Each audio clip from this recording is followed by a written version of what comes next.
सोना भारत के लिए ये सिर्फ एक धातु नहीं है, ये हमारी संस्कृति, हमारी परंपरा और हमारी अर्थव्यवस्था की एक सुनहरी पहचान है। लेकिन कभी सोचा है कि भारत में ये सोना आता कहाँ से है, इसका खनन कहाँ होता है? मुझे लगता है ज्यादातर लोगों के दिमाग में एक ही नाम गूंजता होगा, एक ऐसा राज्य जिसकी कहानियों पर तो फिल्में तक बन चुकी है। जी हाँ, बिल्कुल सही, कर्नाटक। कोलार गोल्ड फील्ड्स और हत्ती की खदानों ने भारत का सुनहरा इतिहास लिखा है। लेकिन अब इस कहानी में एक बहुत ही दिलचस्प मोड़ आने वाला है। एक नया नाम सामने आ रहा है जो भारत के सोने के नक्शे को हमेशा हमेशा के लिए बदल सकता है।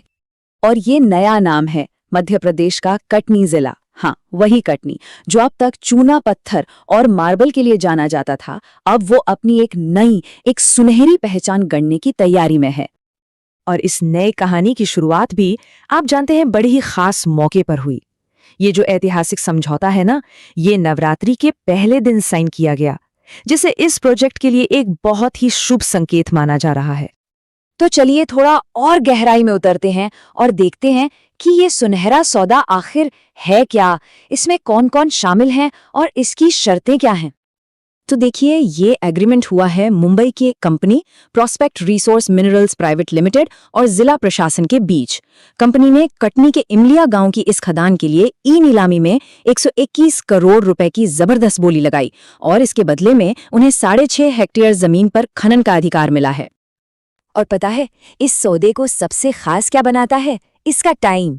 ये माइनिंग लीज 1-2 साल के लिए नहीं, बल्कि पूरे 50 सालों के लिए है। सोचिए, 50 साल! ये कोई छोटा मोटा प्रोजेक्ट नहीं है, बल्कि इस इलाके के भविष्य के लिए एक बहुत बड़ी और लंबी कमिटमेंट है। तो ये तो हो गई कागजी कार्रवाई की बात। अब बात करते हैं असली खजाने की, वो खजाना जो जमीन के नीचे दबा पड़ा है।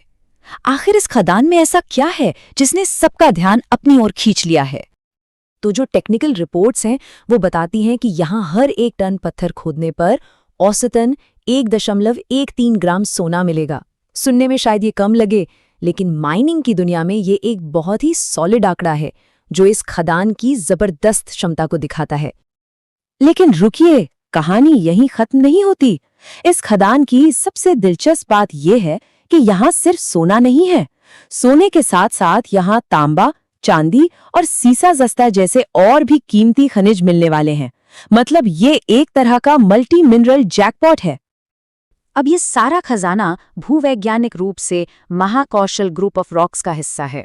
आसान भाषा में कहें तो ये चट्टानों का वो इलाका है जो खनिजों से भरा पड़ा है, और अब ये मध्य प्रदेश की पहली एक्टिव गोल्ड माइन का घर बन गया है। तो जाहिर है पैसा तो आएगा ही, लेकिन इस खोज का असर इससे कहीं ज्यादा गहरा है। ये कटनी की पूरी पहचान को, उसकी पूरी इमेज को बदलने वाला है। एक नए दौर की शुरुआत हो रही है जिसे नाम दिया जा रहा है कनकपुरी। जरा इस बदलाव की गहराई को देखिए। कल तक कटनी की पहचान क्या थी? चूना पत्थर, मार्बल, बॉक्साइट। लेकिन आने वाले कल की पहचान क्या होगी? स्वर्ण खनन, कनकपुरी का नाम और दुनिया के नक्शे पर एक नई जगह। और ये सिर्फ कोई हवाई बात नहीं है। खुद मुख्यमंत्री मोहन यादव ने ये कहा है कि ये खदान जिले की पहचान कनकपुरी यानी स्वर्ण नगरी के रूप में स्थापित करेगी।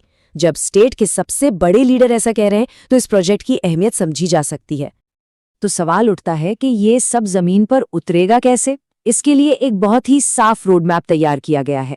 सबसे पहले जिन ग्रामीणों की जमीन ली जाएगी उन्हें उचित मुआवजा मिलेगा, फिर मॉडर्न मशीनें लगाई जाएंगी, और सबसे जरूरी बात, रोजगार में, कॉन्ट्रैक्ट्स में लोकल युवाओं और कारोबारियों को पहली प्राथमिकता दी जाएगी। ठीक है, तो ये कटनी के लिए एक गेम चेंजर है। लेकिन जरा रुक कर सोचें, पूरे भारत के लिए इसके क्या मायने हैं? इसका असर बहुत बड़ा और बहुत पॉजिटिव है। देखिए, पहली बात, मध्य प्रदेश अब भारत के गोल्ड प्रोड्यूसिंग स्टेट्स की लीग में शामिल हो गया।